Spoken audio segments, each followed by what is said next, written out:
और एक सवाल तो आपके मन में अब खटकेगा, लास्ट में जरूर आप पूछेंगे इसको कमेंट करके कि क्या बीपीएससी टीआरई 3 का रिजल्ट प्रभावित होगा इस आदेश से।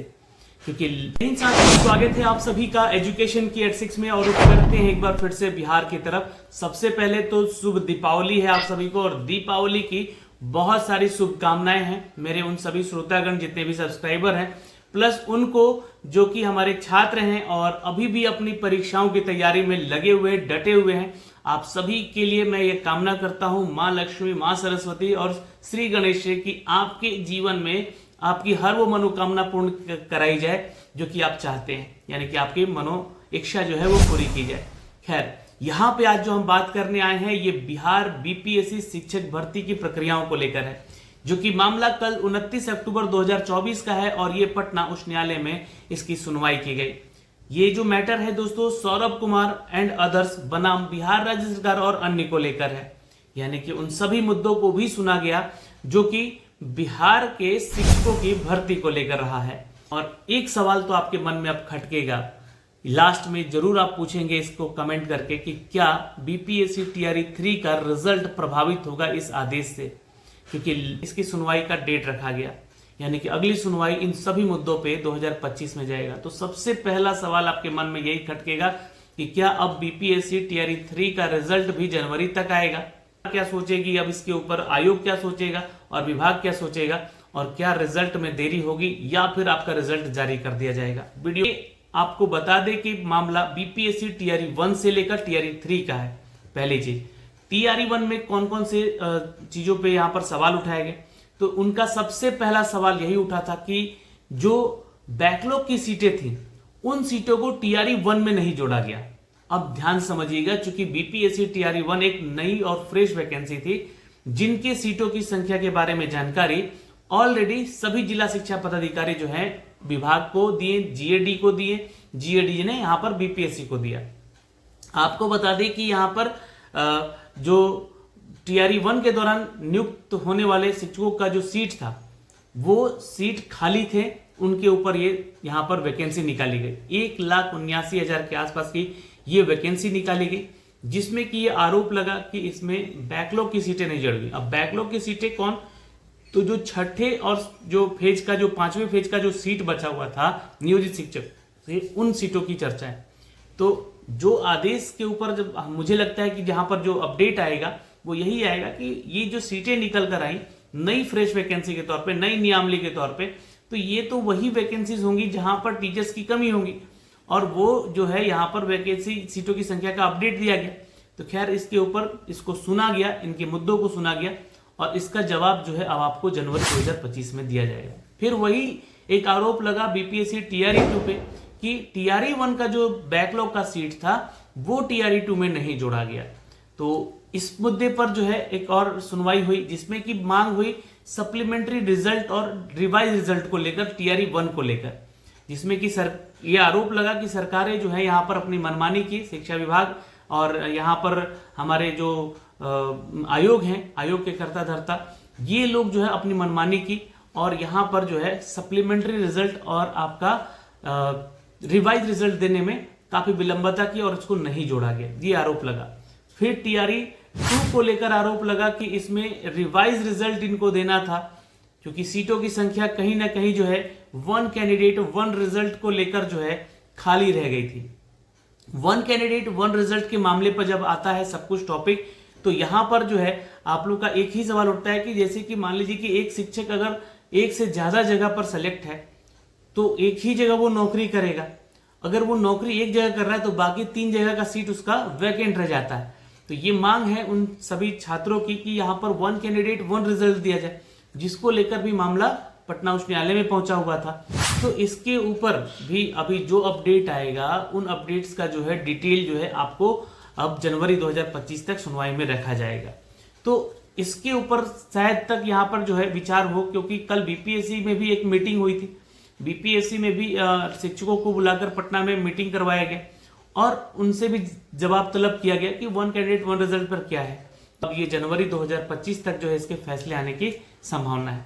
तो ये था। और तीसरा मैटर था बीपीएससी टीआरई 3 को लेकर भी कि जो बैकलॉग की सीटें टीआरई 1 और टीआरई 2 में खाली हुई, बहुत सारे लोगों का डॉक्यूमेंट्स फेक निकला, बहुत सारे लोग जो है गलत तरीके से एंट्री कर गए और शिक्षा विभाग उनको बाहर कर रही है।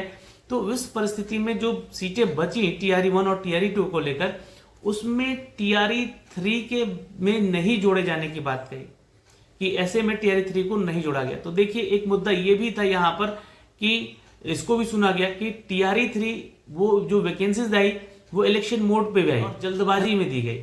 उस समय भी आप लोग का जो सीटों का संख्या था वो क्लियर नहीं था कि वो 79,000 है या उससे ज्यादा है या उससे कम है। और अभी आप लोग एक चीज देख भी रहे होंगे कि जो आप लोग का रोस्टर तैयार हो रहा है उसमें सीटों की संख्या घट रही है। अभी आप लोगों ने फिर से देखा होगा कि एक न्यूज 18 के माध्यम से जो न्यूज अपडेट किया गया उसमें भी सीटों की संख्या 24,000 बता दी गई, जो कि 28,000 थी, फिर 26,000 बता दी गई। तो ऐसी परिस्थिति में क्या सीटों की संख्या भी घट रही है? तो अभी देखिए, जब तक सरकार विभाग को ही क्लियर नहीं है कि हमारे पास कितने सीटों की संख्या खाली है, तो वो रोस्टर तैयार करके देगा कैसे? और रोस्टर जब तक तैयार नहीं होगा तो ये आप कैसे मान लिए कि 79,000 जो है यहाँ पर 774 सीटें हैं टीआरई 3 में।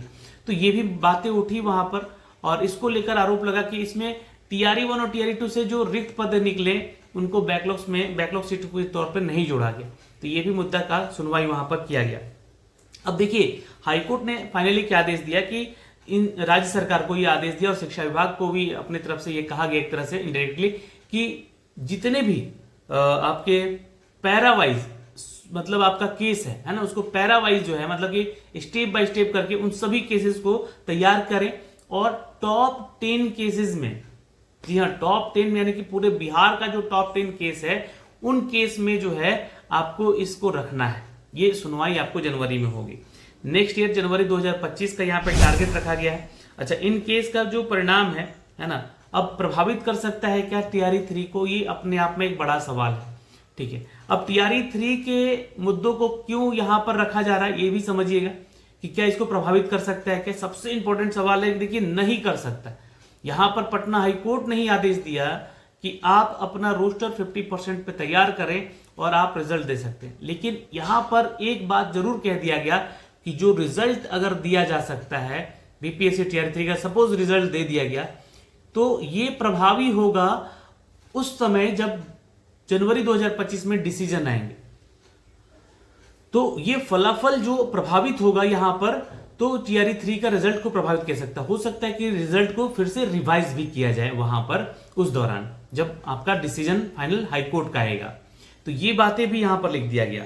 और टीआरई 3 के रिजल्ट आया तो यहां पर फाइनल डिसीजन जो है कोर्ट को ही लेकर दिया जाएगा, ये बातें कही गई और विभाग को इसके अनुसार फैसले भी लेने पड़ सकते हैं।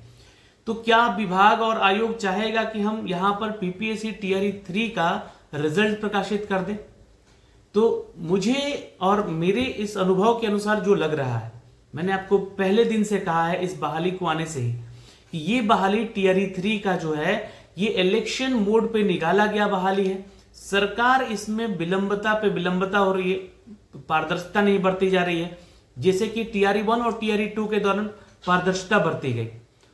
फिलहाल उस पे जो है आरोप भी लगे कि टीआरई 1 और टीआरई 2 में जो है बहुत ही धांधली हुआ है, बहुत ही फेक तरीके से लोग जो है एंट्री किए हैं। तो वो नाकामी है, वो जो है विभाग की नाकामी है जो कि जांच नहीं कर पाए। और यहां पर टीआरई 3 में क्या है कि ये वैकेंसी भी इलेक्शन मोड पे निकाल दी गई थी।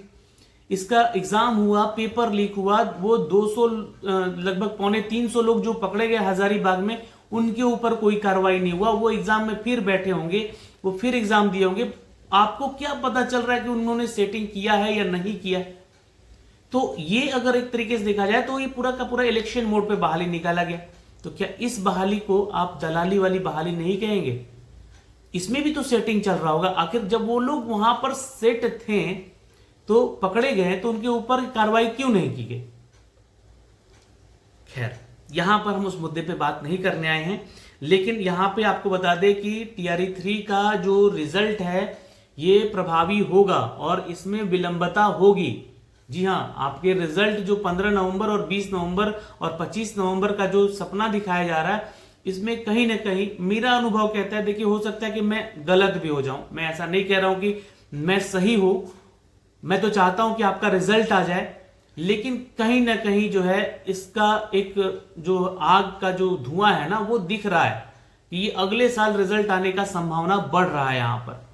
बट यहाँ पे मैं चाहूंगा अपनी तरफ से कि आप लोग का रिजल्ट प्रकाशित किया जाए। हाँ, भले ही इस नोटिस में ये बातें कह दी गई है कि आप लोग का जो आपका यहाँ पर डिटेल है यार ये प्रभावी हो सकता है आपका, ठीक है, आगे जब आपका रिजल्ट आएगा तो ये नोटिस के अनुसार, ये पटना हाईकोर्ट के नोटिस के अनुसार अपडेट है। टीआरई 1 और टीआरई 2 प्रभावी नहीं होगा, मैं आपको पहले बता दूं, ये मेरा अनुभव कहता है ना। वहां पे सप्लीमेंट्री रिजल्ट, रिवाइज रिजल्ट को लेकर जैसा कि बताया जा रहा है ना, वो मुझे लगता है कि वहां पे कुछ ना कुछ आप लोगों को फायदा होगा, तो मुझे लगता है यहाँ पे कुछ अपडेट आएगा उसको लेकर। कोर्ट ने मांगा है सप्लीमेंट्री रिजल्ट और रिवाइज रिजल्ट पर ओपिनियन, तो ये ओपिनियन मांगा गया, इसलिए बहुत सारे शिक्षकों से भी यहाँ पर बुलाकर बहुत सारी बातें भी की जा रही हैं। तो मैं आगे भी आपको इसके बारे में अपडेट देता रहूंगा। तो सवाल जो थे आपके सबसे इंपॉर्टेंट कि क्या सर रिजल्ट हमारा प्रभावित होगा, क्या रिजल्ट जो है हमारा सर यहाँ पर लेट आएगा या पहले आ जाएगा, मैंने इसके ऊपर जवाब दिया। सीटों की संख्या घट रही है सर, जैसे कि यहाँ पर रोस्टर तैयार करके दिया गया, उनमें बताया गया कि सर सीटों की संख्या घट रही है।